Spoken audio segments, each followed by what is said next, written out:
Dataran tinggi Dieng telah lama menjadi kawasan pemukiman orang Jawa pada saat itu.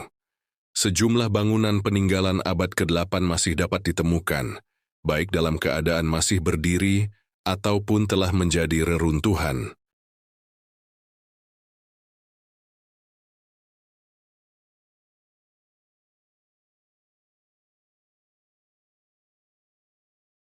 Di episode kali ini akan kita ulas tentang reruntuhan candi, di antara Candi Gatotkaca dan Candi Arjuna.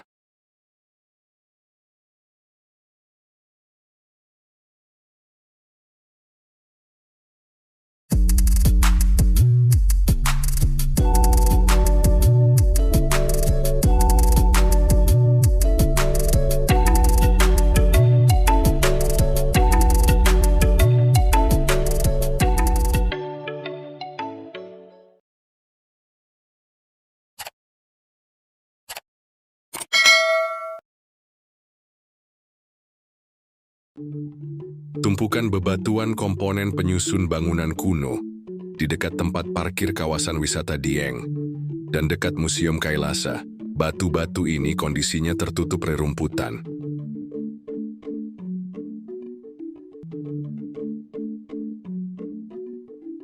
Bebatuan tersebut awalnya tercecer dan dikumpulkan sekitar tahun 2018 di saat pemugaran Candi Sembadra.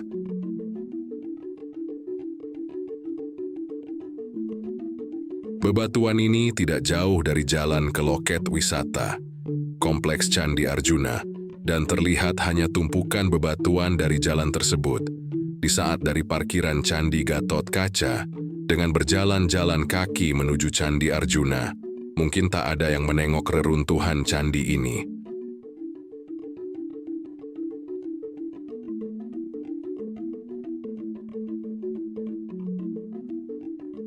Temuan di sini cukup beragam dan berbeda corak. Bisa dikatakan kompleks candi, yang antara lain fragmen batu kala, kemuncak, antefix, komponen atap, batu-batu penyusun bagian tubuh candi, komponen bagian kaki, dan lain-lain. Namun temuan di sini sudah teraduk dan sudah tak beraturan.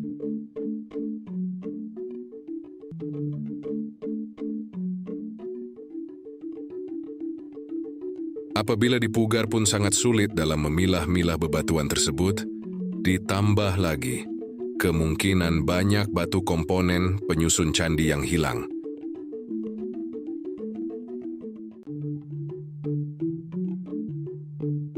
Di lokasi ini juga terdapat temuan dua struktur pondasi yang masih tersusun rapi dan batu lengkung yang tersusun melingkar, diduga batu komponen penyusun atap. Karena diketemukan juga fragmen kemuncak yang berbentuk lingkaran, persis seperti kemuncak Candi Kunti.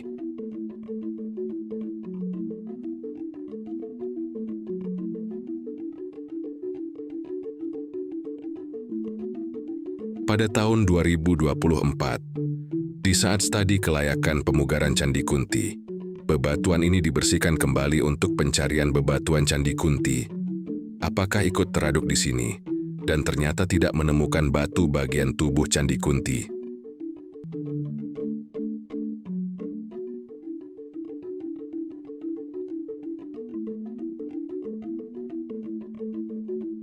Rentang waktu tahun 2019 sampai dengan tahun 2024, reruntuhan candi ini tertutup kembali oleh rerumputan dan ilalang.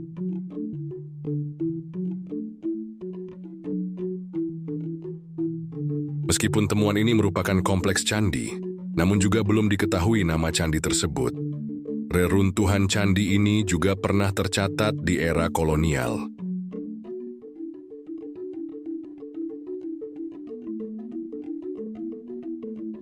N.J. Krom mencatat ada 4 candi, yaitu Nakula, Nalagareng, Antareja, dan Petruk, yang berada di area segitiga yaitu Arjuna Setyaki Gatotkaca. Jika benar yang tersisa adalah reruntuhan ini, antara Nalagareng dan Antareja. Sedangkan Candi Petruk sudah rimbun, tertutup semak yang rapat, yang berada di seberang jalan menuju Candi Arjuna. Dan Candi Nakula sudah tak diketahui. Candi Sadewa yang muncul dalam peta yang disampaikan teman, ternyata tidak ada di peta NJ Krom.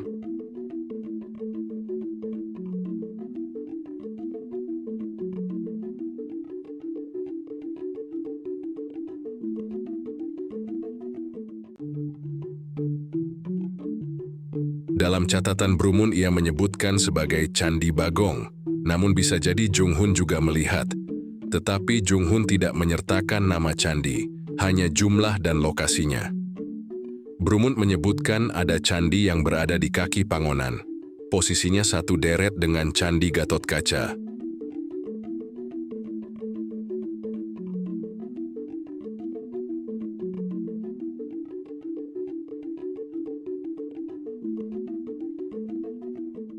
Brumun merupakan salah satu saksi yang sempat melihat dan mendeskripsikannya. Brumun dalam catatannya mengatakan, hanya sebagian dinding dari candi ini yang tersisa. Pintu masuknya berada di sebelah timur. Pada bagian dinding candi tersebut terdapat relung, tanpa ornamen.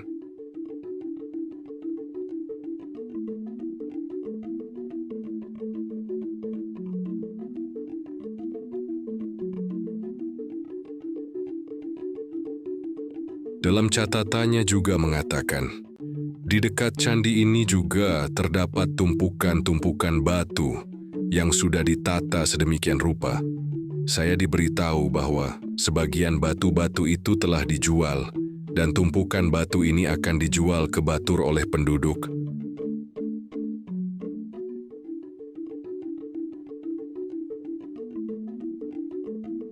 Sedangkan catatan lain pada tahun 1830, oleh seorang bluesukers yang berprofesi sebagai pemburu belerang.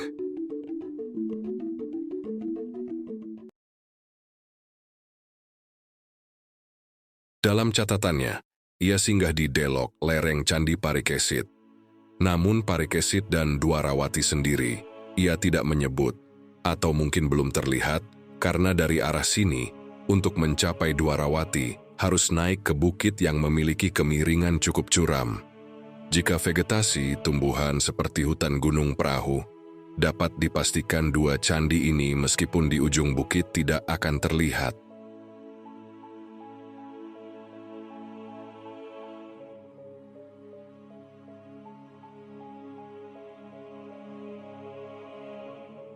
Kelompok Candi Arjuna terlihat di depan mata, namun tertutup oleh air danau. Ia hanya menatap tanpa mendekat. Ia dapat melihat seluruh permukaan yang terlihat dipenuhi serakan reruntuhan candi dan arca.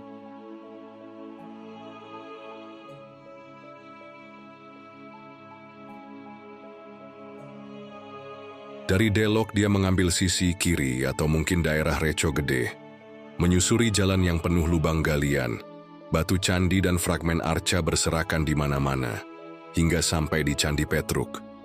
Petruk masih memiliki ketinggian 18 kaki dan luas 10 kaki, lalu 10 tahun kemudian kondisi candi sudah hampir runtuh.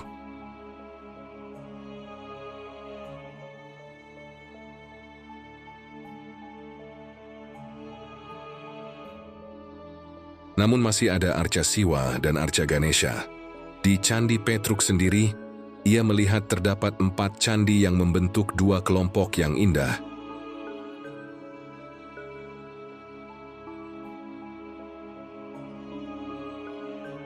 Dari sini, ia juga bisa menatap Candi Arjuna. Selain itu, dia juga melihat 2 gundukan berisi candi lain, yang seluruhnya tenggelam dalam air.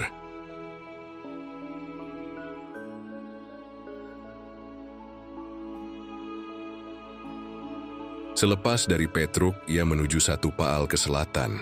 Saat itu berupa hutan.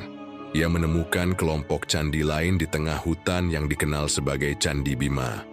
3 candi masih relatif utuh, sedang candi yang keempat kondisinya benar-benar runtuh.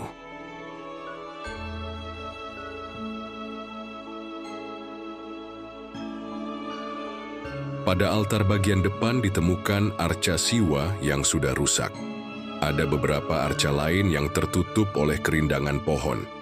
Setelah dari sini, ia menuju Kawah Candra di Muka yang dikenal Kawah Sikidang sekarang.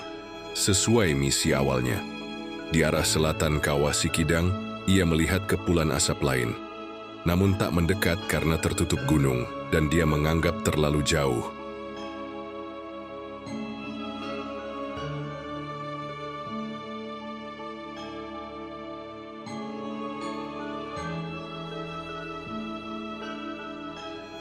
Ia pergi bersama Bupati Kendal yang menjabat saat itu. Ketika itu bulan Suro, dan Dieng menjadi daerah yang sangat dikeramatkan oleh sebagian orang Jawa. Sang Bupati menuju salah satu candi yang hanya tersisa altar dan dipenuhi air. Ia ritual dan mandi di sana dengan penuh khidmat.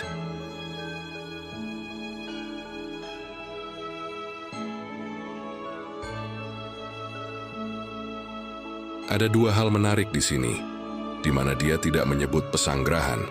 Mungkinkah pesanggrahan di sini belum dibangun, dan dia memilih menginap di Delok, yang berada sisi barat Dieng, yang memang merupakan satu-satunya jalur tanpa dinding penghalang yang berupa gunung.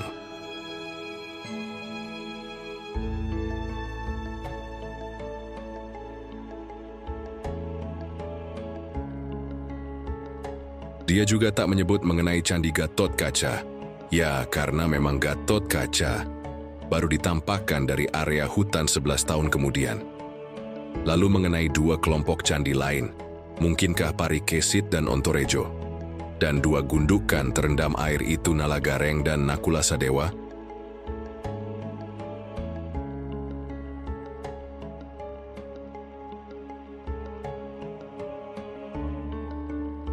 Sedang asap lain yang ia lihat di selatan mungkin Kawah Kombang, yang memang jika dari arah Sikidang tertutup oleh Bukit Pangonan. Kenapa dia tidak ke sana? Padahal yang dia cari adalah belerang. Dia tidak sendiri. Mungkinkah ia tidak membawa serta penunjuk jalan yang benar-benar tahu medan? Atau memang saat itu memang belum banyak orang yang tahu mengenai jalanan Dieng?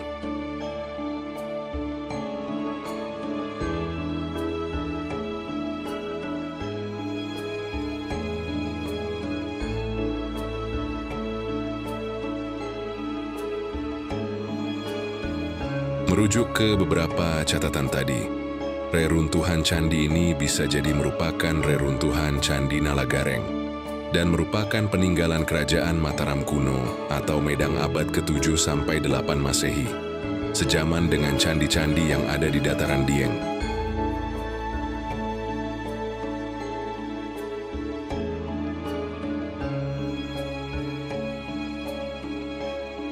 Meskipun candi ini sudah runtuh dan tidak memungkinkan untuk dipugar, apabila bebatuan candi dikumpulkan ditata sedemikian rupa, lingkungan di sekitarnya dibersihkan dari rerumputan, ilalang dan sampah, juga paralon yang pating semrawut, lalu diberi pagar dan taman yang terawat.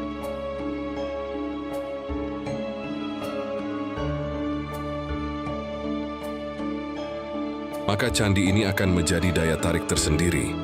Di saat akan ke Candi Arjuna, pasti akan ada yang mampir ke situs ini.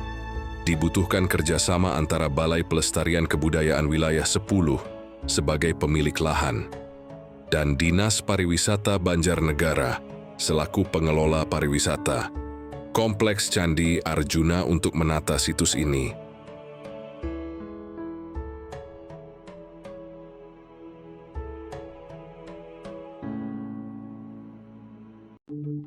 Salah satu situs marginal di Dieng ini merupakan aset budaya yang berharga. Semoga informasi ini bermanfaat bagi masyarakat dalam memahami dan melestarikan warisan Nusantara.